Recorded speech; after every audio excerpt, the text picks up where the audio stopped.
सफलता समय मांगती है। नमस्कार दोस्तों, ज्ञान प्रवाह में आप लोगों का स्वागत। आज हम 13 जून 2026 का करंट अफेयर्स लेकर आए। सेकंड वीडियो हमारी है।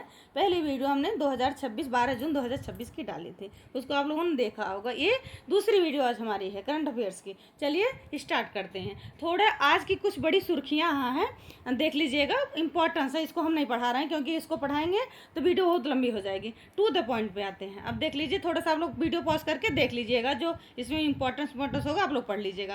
अब हम टू द पॉइंट पे आते हैं, क्वेश्चन आंसर पे आते हैं, क्योंकि वीडियो बहुत लंबी हो जाएगा अगर हम पढ़ा देंगे तो। अब देखिए क्वेश्चन नंबर 1 में क्या है। नीति आयोग की 11वीं गवर्निंग काउंसिल बैठक में देश के आर्थिक ढांचे में क्या क्रांतिकारी बदलाव लाने का प्रस्ताव रखा गया है। क्वेश्चन नंबर 1 है, ध्यान रखिएगा। इसका आंसर होगा बी। ध्यान रखिएगा, इसका आंसर बी होगा। जिला स्तरीय जीडीपी अनुमान लागू किया गया है। ध्यान रखिएगा, इसका आंसर होगा बी। अब आते हैं क्वेश्चन नंबर 2 पे।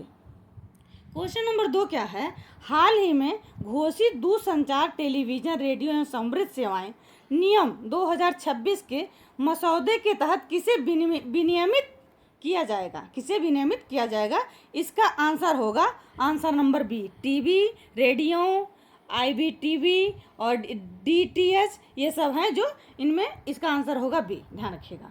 अब आते हैं, अगर आप लोगों को वीडियो पॉज करके व्याख्या पढ़ना होगा तो व्याख्या पढ़ लीजिएगा। अब क्वेश्चन नंबर 3 पे आते हैं। क्वेश्चन नंबर 3 क्या है। सेबी द्वारा इनोवेटर्स ग्रोथ प्लेटफॉर्म की समीक्षा का प्राथमिक लक्ष्य किस तकनीकी क्षेत्रों को बढ़ावा देना है, किस तकनीकी क्षेत्रों को बढ़ावा देना है। ध्यान रखिएगा, इसका भी आंसर होगा बी। AI, सेमीकंडक्टर और डीप टेक। ध्यान रखिएगा, इसका आंसर होगा बी। अब आते हैं क्वेश्चन नंबर 4 पे। क्वेश्चन नंबर 4 क्या है। कौन सा रणनीतिक जलमार्ग हाल ही में अमेरिका ईरान के बीच तनाव कम करने की कूटनीतिक प्रयासों को लेकर खबरों में रहा। ध्यान रखिएगा, बार बार क्वेश्चन आ रहा। ध्यान रखिएगा, क्वेश्चन बहुत मोस्ट है। इसका आंसर होगा सी। होर्मुज होर्मुज स्टेट जो है बहुत चर्चा में रही है। इसको आप लोग देख लीजिएगा, बार बार आ रहा है, ये क्वेश्चन पेपर में आ सकता है, करंट अफेयर्स। अब आते हैं क्वेश्चन नंबर 5 पे। अब क्वेश्चन नंबर 5 में करंट में क्या पूछता है कि भारत के पारिस्थितिकी इतिहास में मील का पत्थर साबित हुआ है जल प्रकाश नारायण पक्षी अभयारण्य देश का कौन सा रामसर स्थल बना है, कौन सा रामसर साइट बना है। ध्यान रखिएगा, ये कौन सा स्थल बना है भारत में, ये 100वां स्थल बना है। इसका आंसर होगा सी। ध्यान रखिएगा। चलिए अब आते हैं क्वेश्चन नंबर 6 पे। क्वेश्चन नंबर 6 में क्या पूछता है। उच्च शिक्षण संस्थान में पेटेंट काउंसिल फाइलिंग की दरों को 3 गुना करने के लिए शुरू की गई नवाचार मंत्र पहल का मुख्य फोकस क्या था। ध्यान रखिए, फिर से पढ़ दे रहे हैं। उच्च शिक्षण संस्थान में पेटेंट फाइलिंग की दरों को 3 गुना करने के लिए शुरू की गई नवाचार मंत्र पहल का फोकस क्या था।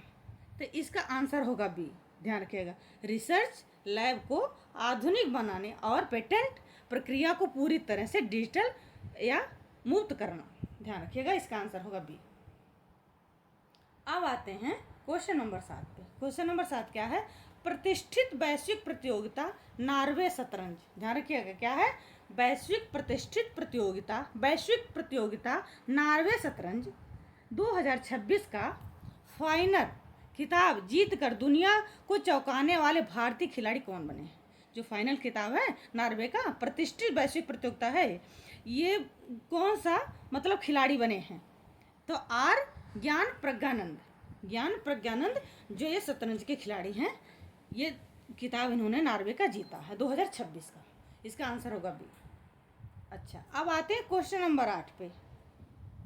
क्वेश्चन नंबर 8 में क्या है। असम सरकार द्वारा लॉन्च किए गए मिशन स्नेह जोरी का संबंध किस बेशकीमती सिल्क से संरक्षण से है।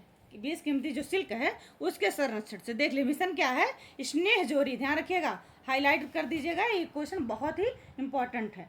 इसका आंसर होगा मूगा सिल्क। आंसर होगा सी, मूगा सिल्क।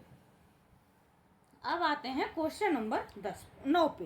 क्वेश्चन नंबर 9 क्या है?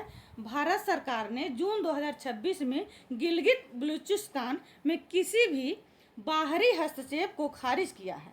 नक्शे के अनुसार यह किसका अखंड हिस्सा था? ये बलूचिस्तान जो था किसका अखंड हिस्सा था? ध्यान रखिएगा।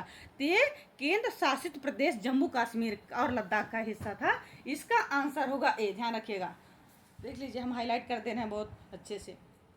चलिए अब आते हैं क्वेश्चन नंबर 10 पे। अब क्वेश्चन नंबर 10 क्या पूछता है? चलिए आगे बढ़ते हैं, क्वेश्चन नंबर 10 को लाते हैं आपके सामने।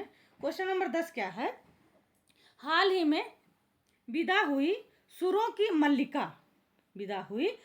की मल्लिका सुमन कल्याणपुर को किस वर्ष भारत सरकार द्वारा प्रतिष्ठित पद्म भूषण से सम्मानित किया गया था? ये क्वेश्चन नंबर 10 ध्यान रखिए, बहुत मोस्ट क्वेश्चन है।